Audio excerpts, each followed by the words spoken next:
Watches play a big part in movies, and we created our own version of the Grammys for the 10 best watches in movies. This is strictly our opinion. With me today, I have my man David to help me out, provide some feedback, and some advice. Some advice? No.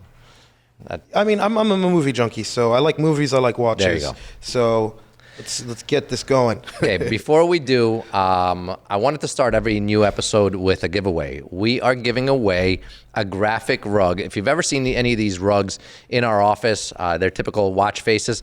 Today we're giving away a Rolex Daytona Panda rug. All you have to do to enter to win this free 6.5-foot rug, which is huge. You can't see them here, but we're actually on one right now. All you have to do to enter is follow graphic_rugs on Instagram, comment graphic rugs on this video, and we're going to choose one lucky winner 7 days from when this video airs. If you win, we'll ship out the rug to you, and you could place it in your office, place it in your living room, your dining room, wherever you want to show off your passion for Daytonas. David, what do you think about the rugs? Oh, rugs are awesome. I was lucky enough when I started here, I got a rug. I got a green face Royal Oak chronograph, and that's a nice one. Yeah, that's sitting in my living room. It was a used one. I do like the Daytona one. I do have the Paul Newman 6239 on my wrist right now. This watch is a beauty, and I think we do have a Paul Newman rug. Yeah, graphicrugs.com has a Paul Newman rug on there. I actually never seen it in person, but it looks really cool. If you want to visit graphicrugs.com just to see what they offer, go for it. This is open to U.S. only, right? This is not. This is international. Oh, really? International? Yeah. Wow. I remember when we were doing the gray market thing, it was U.S. only, but I have a U.S. address, so I was able to sneak in there. No, this is international. Graphic Rugs has sponsored the show and said we'll ship it anywhere in the world. Mention us, talk about it, give one away. Done. Honestly, I think graphic rugs. It's really hard to say. It's hard to say. I don't know why. I think graphic rugs is probably a better fit for a sponsor than like NordVPN or something. Surfshark. But yeah. We're not gonna. Surfshark, Celsius. Celsius should sponsor us. Celsius should sponsor us. Cheers. I want to see who else will sponsor us, but I thought this was a perfect opportunity. Let's get into some movies now. I used to be big into movies ever since I had kids. I don't really have time to watch like adult movies. I'm constantly watching like kids movies, and kids movies don't really have, all the watches that, that we like to see in these movies. And just, I just thought about it. So I recently got back from vacation, which is why I'm darker than usual. If anybody's watching this and they're like, this Avi spray tan, no. I was in the Bahamas, and I got to tell you, this resort was awesome. The watch game of the people at this resort was unreal. I'm sitting around looking at lunches, dinners, casinos, everywhere. People have amazing timepieces on, and I'm just sitting there like, oh wow, look, it's another one. It's different. Awesome. It's totally different when you see them in the wild than Absolutely. And then here, it's kind of like going to a zoo and seeing, a gorilla, and going to, going for a walk and seeing a gorilla. Right. Or going to Carbone and seeing another gorilla, right? So, it's definitely surprising, and it's like, because when you see them here, there's no real attachment to the end user, Yes. and I think it's an interesting way to, in movies, the way that, they're almost like it. I guess they're part of like costume design. So you have the costume designer that will, kind of tie the watch to the personality of whichever. That's what I always wonder. I wonder if it's like, if the actor gets like a choice, like, hey, look, this is, a watch that I want to wear. I'm sure that a lot of it is just product placement, like Tag Heuer's paying for this, so wear this watch. But I feel like many of the watches that we chose fit the personality of the actor. Totally. Let's start with number one. And I don't have much details about the actual watch itself. We chose it because it's a cool watch, aesthetically pleasing. It's, complicated. It's just a nice timepiece. Benedict Cumberbatch in Doctor Strange in the Multiverse of Madness. He was wearing a JLC Master Ultra Thin Perpetual. Have you ever seen this watch? So I have never had it in hand. I've seen pictures of it, and looking at it, it looks kind of like a Lambda perpetual watch, but really where the mastery of JLC being the watchmaker's watchmaker is where they're able to cram so much under the hood, right? Yes. That's like putting a V12 in a Mini Cooper, right? And that's why it's such a superb watch. And I think it goes very well with this protagonist where he is a kind of a scientist or savant, and I think it's a very apt watch to wear. Very very very understated, but at the same time a lot of information and data that can be used. So for our listeners, the watch is a white gold watch on a black leather band. It has complications for day, date, month, and calendar, and year. Yeah, it has the year, the day, the date, the month, the year, and the moon phase. Correct. Calendar. And the moon phase. And the moon phase. And the moon phase. This is similar to, I actually just recently did a video on a watch. So it's still owned by the same conglomerate. So still owned by Richemont Group. So selfless plug here, but it's the IWC. So at IWC Portuguese, so it has the same complications, but just to see the thickness of the watch, that watch is at least 2 or 2.5 times as thick as this watch. Wow. So it's very, very impressive that they were able to fit that much in such a small. It is a beautiful timepiece. I'm a fan of it. These are not in order of like number 1, to 10. It's not like this is the best, this is the worst. These are just the 10 that we liked the most. The second one in the list comes in is Sylvester Stallone in Expendables 3. He is wearing a Richard Mille RM32 annual chrono flyback. I do believe that this is not the one that was designed for him, right? No. Yeah. So the one he has, actually, the one that's designed for him, it's actually, like this thick. It's huge. Yeah. It's massive, absolutely massive. Yeah. I believe it even has like a compass on it or something. Yeah. It's camel colored. It's nuts. Mr. Alex Ruiz, he had this watch for a while, so I'm going to say the resemblance is striking between Alex and Stallone here. So no, I do love this watch. I love it more on Sylvester Stallone. It's very fitting, and he clearly seems to be an RM guy. I mean, it's a massive watch. Not everybody can pull that watch off. I mean, I don't think I could, but if you can, all the credit to you. Cool. Third one on the list is Robert Downey Jr. in Avengers: Infinity Wars. He was wearing a Devon Tread 1F. Now this watch is just wild, and it fits the whole Iron Man theme. Like the robotic, the cool, the advanced, the innovative. This is a cool watch. Hard to tell the time on it, at least from a traditional horological standpoint. I mean, these watches are actually no. This one's easier. I'm sorry. It's like I'm used to like the MB&Fs and all those. Yeah, it's digital. I mean, this is like a traditional digital. I wouldn't say traditional digital clock, but I mean it's digital. So this is kind of like an elevated, but it's mechanical. Mechanical, but digital, like in terms of the digits. I mean, it's like kind of like an elevated Langenzona Zeitwerk or something. Yeah. This is kind of a futuristic interpretation of that. I actually never heard of this watch before. It was brought up in the show notes, but interesting. I mean, I do see it fitting. It's cool because you actually see everything moving. So you see when like the minute hands, the minute, I guess, belt. See, we have to change the total, like all the nomenclature. We have to change the whole lexicon just to speak about these types of watches. I guess it would be a minute belt. Yeah, minute belt. And I mean, this is interesting because they're disruptive, and it's a different way of interpreting time, reading time, and it shows the artistry. I mean, so it is a very large watch. And again, I don't have the specifics on it. But if you are listening to this rather than watching, it's hard to explain what this watch looks like. It just looks like a big rectangle with, all sorts of mechanical, belts and wheels and I guess knobs and levers, inside. And then the time is actually shown as yellow digits. It kind of looks like a smartwatch, the way that the like those Samsung phones with the glass, the sapphire that curves around the case. It's very interesting. If you look at it on his wrist, I mean, that thing looks like it might be like 50 millimeters at least, horizontally. Yeah. I mean, honestly, if that were to need service, I don't even know where they would start. Right? That's What's that in the middle? Is that the date? So you have the time.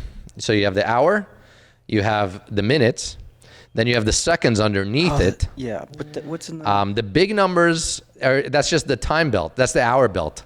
So what's in the middle then? No, so right, you see where that square is? That's on 12 right now. Yeah. That's the current time. Correct.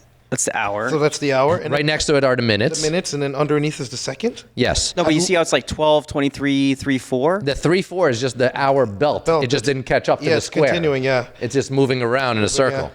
So I'd really be interested to see. okay. You know, I think with these types of watches, you know, they're very interesting to look at when you're actually, you know, you pop the crown and you run them through because it actually runs quickly. But you know, it's only moving as quickly as the gears are turning, so it's ever so minute. Unless it's it's like a rattrapant, right, where it flips the to the hour at every hour. You know? I feel like it probably moves, you know, in progression. Like it's not like just like instantly. I don't know. I haven't seen one. Yeah, I'd be interested to see. That's cool. Just for the novelty of it. It is a cool watch. It is. Next watch that we have on the list is George Clooney in Money Monster. He is wearing an Omega Speedmaster chronograph in yellow gold. Now, the yellow gold is what really made this one pop.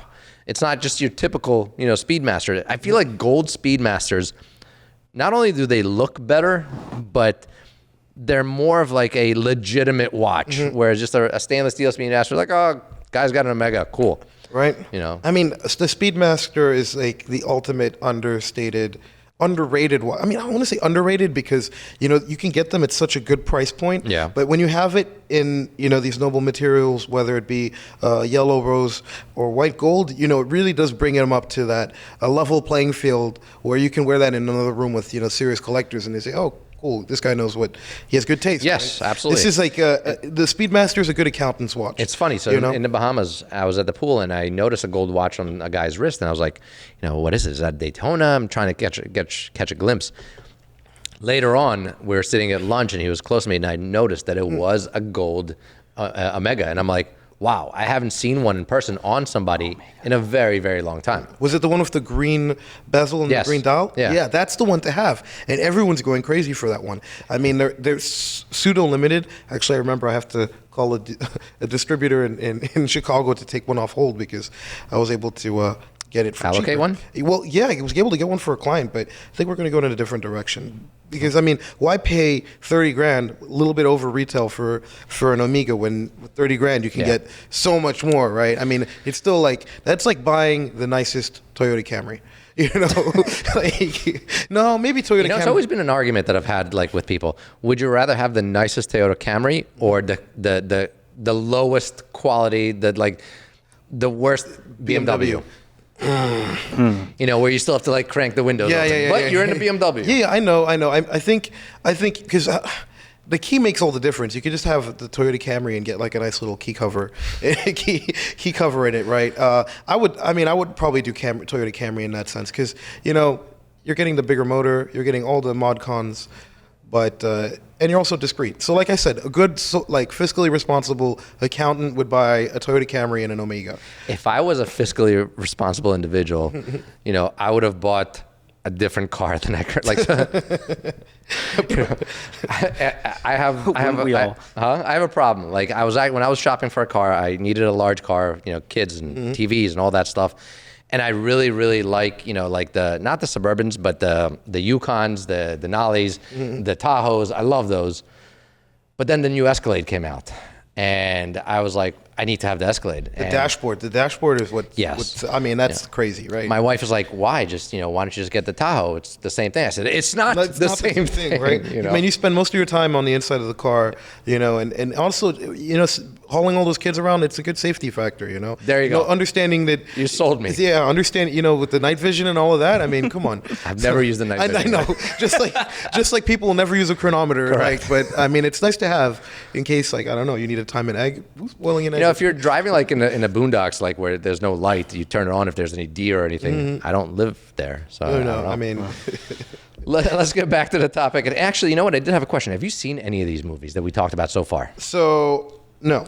Doctor Strange, I've seen. I watched it on an airplane. Expendables 3, I don't know because I've seen 1, I've seen 2. I'm not sure if I saw 3. I feel like they all kind of meld together. It's the same exact movie. It's the same thing, right? And then just like you have one guy who you think is dead, and he comes back and he's like, you know, that's.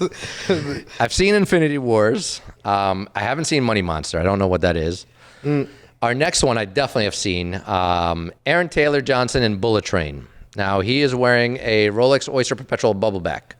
Now, this watch is cool because it's not typical. It's vintage, obviously. Do you know anything about the Bubbleback? So I'm not. This is more of I'm going to have to default on this. Refer to Peter. If we could get Peter on the line somewhere, can I call him a friend? Wait, is Peter here? Peter. Phone a friend. Phone a friend, right? No. So I'm not familiar with this, but it looks like it's double signed, this piece. Very interesting. I mean, more of these older Rolex, these very niche models. I mean, I'm privileged enough to be able to wear this. I just appreciate it when like somebody puts on like a vintage piece because clearly, sure, they set it up for him to match with the role that he's playing. But they didn't have to use this watch. They could have used any, vintage, any model, any brand, anything. They chose this one. Now, again, I apologize for not knowing the history of the Bubbleback. I do know that clearly it is vintage. It's hard to find. That I do know. It's harder to get your hands on it. I've never seen this before. I've never seen it.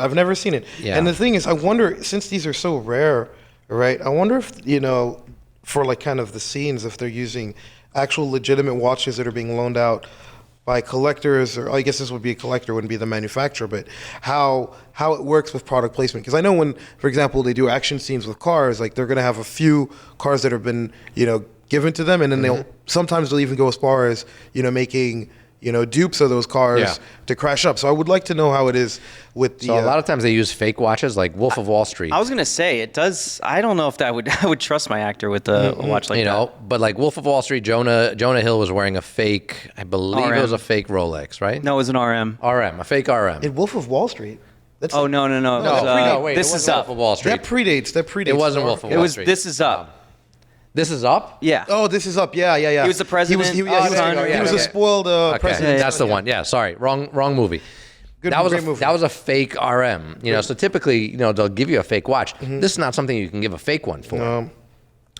My next one that I'm a fan of the entire series, you can make fun of me if you want, but Tyrese Gibson, Fast and Furious 9. Yeah, I mean, how can you go wrong? And IWC Portuguese or Portugies, yeah. This is just such an iconic watch. I have a couple on my desk right now, and I'm just falling in love with them just because of the value they represent. Yeah. The fact that it's a watch that is you can wear for the next eon, right? It will always be what it's supposed to be, right? Yeah. And it's a strange collaboration, right? Like I was just gonna say that. Yeah, I don't. Tyrese Gibson and an dress IWC, watch, but like also pulls it IWC. Yeah, I mean he pulls it off because he's got kind of that more bohemian look, right, with the M65 like field jacket, the military kind of thing. But so to anybody listening, the watch is a rose gold case with a black leather band, and it's got like this really cool sunburst silver, gray dial with two black subdials. It is a dress watch. It's weird that they have Tyrese wearing it. I personally, I love the watch. I love the movie. In the same movie, you have The Rock wearing a Panerai Luminar. So that makes sense. You had I don't remember his name. Never mind. Vin Diesel. No, no. In one of the original Fast and Furious, you had what's the guy's name that died? I'm sorry, Paul Walker. Paul Walker. Okay, yeah. Paul Walker was wearing a sub. I want to say. I remember seeing it and thinking when I was watching the movie. I remember thinking, oh, it was either a Tudor or a sub. But that franchise of movies, they typically show cool watches. No, they do. I mean, like cars and watches go together. I mean, they're everybody's dream. So, question for you: what's your favorite movie out of the franchise? Out of the fuck if I know, they also blend together. I mean, I mean, for me, it's easy. Tokyo Drift. Yes. I was just gonna say Tokyo Drift, but it's a joke. Oh, really? No. Come on, that can't be the best. It is because I really, I'm really, really fascinated with like Japanese car culture and like Japanese like subcultures, because like you look in Japan, I was looking at a video right in Shibuya, and there was a car, and there were just people filming people, right, and it was like, you saw all these different like subcultures. Like you had Japanese Chicanos, you had like Japanese The bazookas. yeah, Bozuzukas. Like everybody was there, and it's like done to such a high degree where they kind of emulate all these different styles and cultures, but it's like researched. Like it's crazy. Maybe not being in a car culture so much. Like to me, that was like, this movie's not so great. Like I thought that the visuals of that whole culture and like in Japan and all the cars, that was really cool. Yeah. But the movie itself was not my favorite. It's camp. I mean, I kind of like the fact that the guy was sent. Maybe I can relate to it because the guy's sent to like a foreign country. Right. He's there trying to like adapt to a new language. So I kind of I empathize with the guy, and I'm like, you know what? Oh, it's not too bad. There are so many like memes about Fast and Furious, like Fast and Furious 142. But we do it all for family. Right? Family. No, it's funny. I saw on the internet the other day there was a picture of the house like where they had the barbecue in the first one, and they have like barricades on on the sidewalk because I guess like it's kind of like not a shrine, but like kind of like a shrine for like Fast and Furious fans. So people would go to these people who actually live there and just take pictures in their yard. Yeah, park the cars in front. It's a really good question. Which one is my favorite? I'm gonna, I'll probably just like rewatch them and figure out which one is my favorite. Watch it tonight. The next one is from a recent movie, Dave Bautista in Glass Onion, Panerai Luminor Submersible, 1950, 3 days, automatic, Oro Rosso.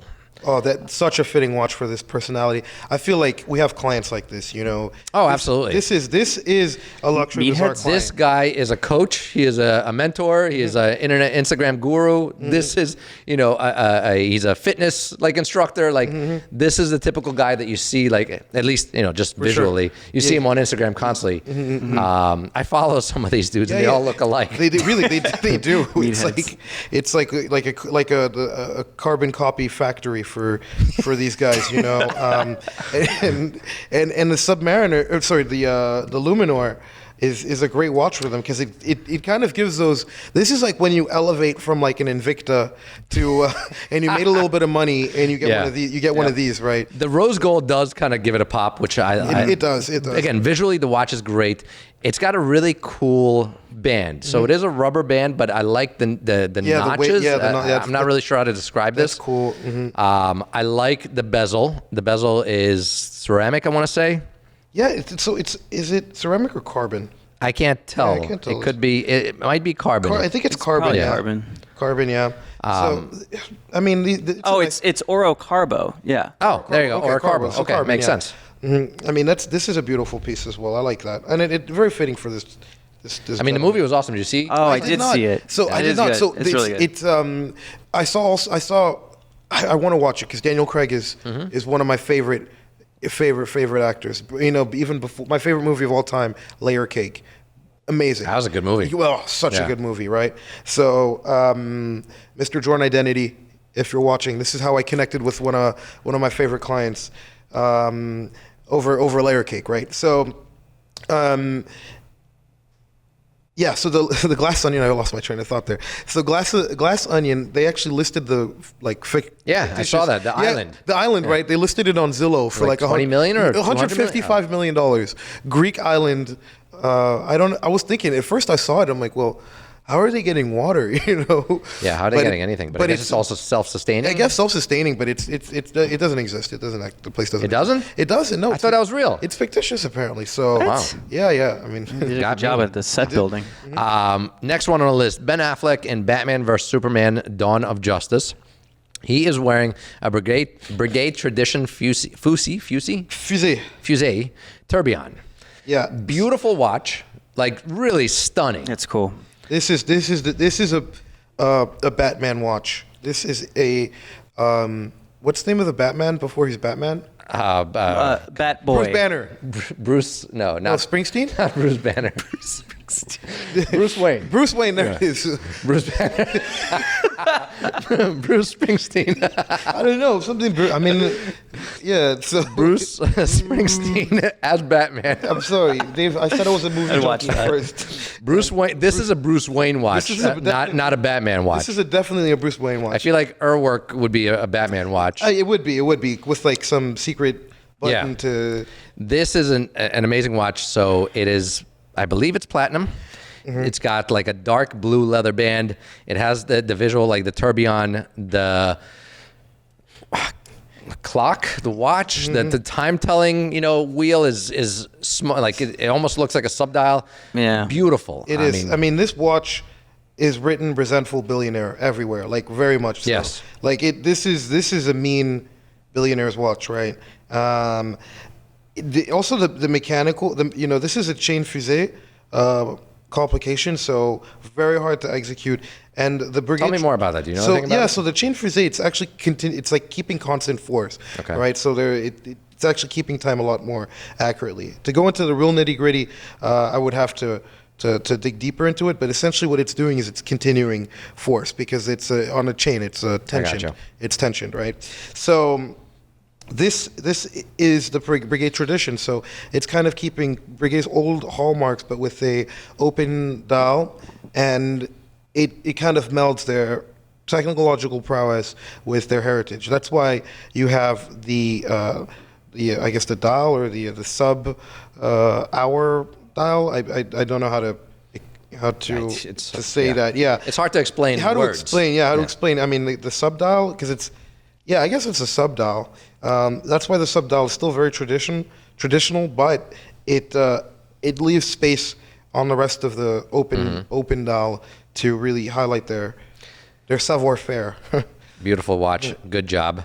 The next one is a little bit more, fun. So we have Jim Carrey in Mr. Popper's Penguins. He is wearing a Rolex Submariner bluesy. Now, again, this watch is not like an horological marvel or anything like that, but it is a good-looking watch. And to see it on Jim Carrey is just kind of weird, especially in a movie. For sure. I mean, if you see, this is like a lawyer's watch. If you're going to trial and your lawyer walks in, Liar. And he's Liar. Yeah, if you're going to trial and you see your lawyer wearing this watch, you're winning. So I mean, it's funny. Like I bought this watch right before the pandemic. I bought it. I got it for a good deal. I liked it, so I bought it for myself. I wore it for I want to say about 6 months. Sold it, made a profit on it, and now I kind of miss it. Like it's just, it's a nice. I like the two-tone. I know a lot of people don't like two-tones. I like it here. It really just pops. It really does. I mean, that sunburst effect, it really just matched the bezel. It's a stunner. I mean, at first I was not convinced on the bluesies, but after coming here and getting to handle them a lot more often, I'm like, actually, I could definitely rock that watch because you can. It's kind of like a more elegant watch, but I think if you dress down and you wear it, there's kind of that juxtaposition between the two, and it's a serious Rolex, and it's one that's historically significant because I mean this is their first time they did the blue and the two-tone, so that was a good choice over there. Our last one on the list is Ben Affleck again, this time in Argo. So here Ben Affleck is wearing a Rolex Sea Dweller 1665. Now, the reason that this is cool is, again, the vintage aspect of it. This is not, like, they could have put any, Rolex on him. They could have put a Submariner on him, but they specifically chose this. For sure. I mean, period correct, because I guess in this movie, right. so this was like the Iran hostage crisis, so I think it was in like the... When they I've never seen Argo. No, yeah, nor have I. But it's about good. the hostage crisis they had in the Iranian embassy. So in the 70s. Okay. Late 70s. Now this watch is what they recently did as the anniversary for the Sea Dweller. So they actually redid the red script on this, which is quite desirable. So the red liner, and I do see this watch being. Though I don't like how he's wearing it. It looks a little too loose. Yeah, needs a link taken out. Yeah, and a link or two taken out. And I mean, it's interesting. I don't know if it necessarily goes with the character. I would see him, he's a diplomat, so why not give him something on a rubber strap? But he's a diplomat going and again, to in the 70s, what are you going to do? No, leather strap. Something a bit more dressier as a diplomat. I think it would be. It'd be interesting, but all in all, a beautiful watch. I mean, it's funny because, like, in the movie itself, the watch that he was wearing, I'm assuming, did not actually have any patina on it because it was Good point. From the time. Right. Yeah, that's the thing. It would have been weird if he was wearing period correct. Exactly, period correct. But they did a good job casting the watches for all of these movies. So again, there are watches in a ton of movies. And while researching this, like we looked at, I'm going to say like probably about 50 to 60 movies and watches in movies.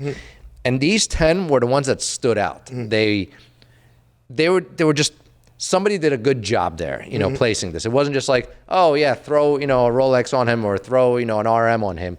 This is, most of these are fitting for the roles, except for Tyrese. Tyrese one's a little less fitting, but still a cool watch. Well, you see, because these characters are all very, I wouldn't say strong characters, but they're people with character, right? And you know, people with character generally like nice things or appreciate, you know, the smaller things or like details. So a watch is very fitting, you know. And I think people who, you know, like the characters that are being portrayed in these movies, people who are at a certain level, you know, it's only fitting that they have a watch, right? I just, you know, I would like to see maybe a little more diversity in I mean, there was diversity here, but more diversity in the brands, you know, going forward. Let's do like Hublot. Come on, let's see Hublot. Nobody puts on a Hublot. I mean, in a movie. Here's the question, and maybe you could help me with this. Why would they care? You know what I mean? Like, watches clearly play such a big part, you know, in these movies that somebody is actually paid to pick the perfect watch. Like, if it wasn't the case, they'd be like, yeah, just, he doesn't, you know, put anything on him. Because I think it formulates the comprehensive like profile of that character. That's how big of a role a watch plays. Oh, yeah, for sure. I mean, it's as if, like, for example, Breakfast in Tiffany's, how big of a role the pearl necklace was. So it's essentially that, but for a male protagonist. We didn't have any females on this list. This carries forward to just any regular person. Like, think about how big of a role the watch on your wrist plays in your everyday life. You know what I mean? Like, you don't have to be in a movie, but if they put so much weight on the watches in a movie, which again, 99.9% of people don't even notice. They won't notice that. Think about how much of a role it plays in your own life when you're walking into meetings, appointments, you know, car shopping, house shopping, whatever it is that you're doing, you're interacting with people. The 0.1% of people that do notice, you know, those are the ones that you know, that are looking at your wrist to see what's on there. I found myself in the Bahamas just walking around and looking down, like I'm looking at people's wrists instead of like their faces. Once I see a watch, I'm like, that's a really nice watch. I look up to see who's the person wearing it. And then in my mind, I'm like, I wonder, you know, what do they do? Like, exactly. And like I said at the beginning, it's very interesting to see, you know, how a watch basically is kind of speaking for its owner, and how it, you know, it's like a business card, right? Yeah. You know, you're able to kind of discern certain things from the watch that someone decides and select. So I think that's why, you know, just this costume and the way that someone might tie their tie, how that's able to tell a lot about what type of person you're dealing with. So, which is, you know, it adds to the importance of the timepiece that is on your wrist too. It's an extension of your personality, of your position in life, of your position at work. You know, so we recently did an episode about we did an episode about like executive C-level suite watches for like the CEO, CTO, CFO, and the reason, you know, these roles require certain timepieces is to provide that credibility of their responsibility, their position in the company. You know, their stature. You know what I mean? Like. Stature. So this is, you know, and it's funny because like this, how big of a role, you know, a watch as simple as a fucking timekeeping device on your wrist like does. When people look at your wrist and they see there's something on it, something that they can appreciate and respect, they then look at you. They tend to look up and wonder, what do you do? Who are you? And now you earned some respect from me. You know, it's crazy. And I love it when you get to that level. You don't need any more respect, so you just wear like a heart rate monitor. Yes. You wear like an HRM. I got both. Yeah, right. There it is. And it's funny because I typically don't wear my watch. Like I found myself wearing it in winter. No, I'm sorry. I found myself not wearing it in winter because I wear hoodies. But then in summer, my arm feels bare if I don't have like a watch on. And I would say you're able to equalize the weight on both. Yes, that's true. David, thank you so much for joining me. Ladies, gentlemen, listeners, watchers, viewers, if you like this episode, please make sure to follow, comment, like, subscribe. Let us know that we're doing something right.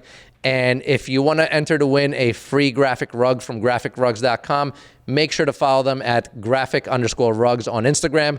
Comment graphic rugs on this video, and we will choose a winner in 7 days. We'll see you later.